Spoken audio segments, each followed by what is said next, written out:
Najgluplji Facebook komentari na mojim objavama. Prvi dio.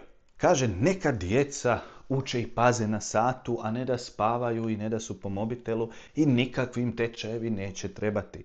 U školama rade profesionalci. Zašto je to jedan od najglupljih komentara?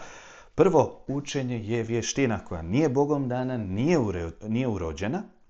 Znači, treba se naučiti. Nažalost, u školama, bar za sad, još ne postoji predmet kako učiti.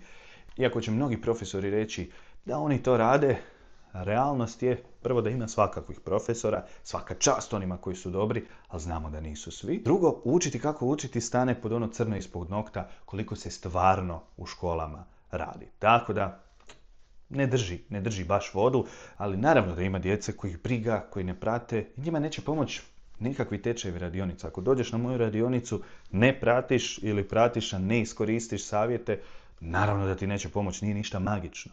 Ali puno djece se trudi, a dobiva niže ocjene nego zaslužuju po svojem potencijalu i intelektu, zato jer jednostavno ne znaju kako. Ili im roditelji ne znaju kako pomoći. Roditelj da svoj način učenja, ali možda taj način učenja ne odgovara djetetu. Znači, nije stvar da se samo treba ne gledati u mobitele ili ne spavati, sve će magično biti super. Možda za neku mršavu dvojku, ali za više treba više truda. I ovo u školama rade profesionalci.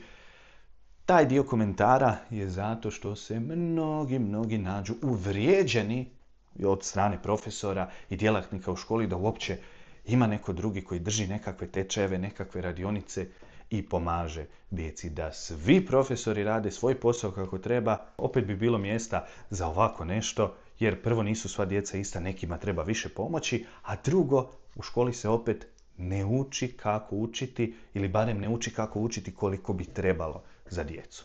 Zaprati za još.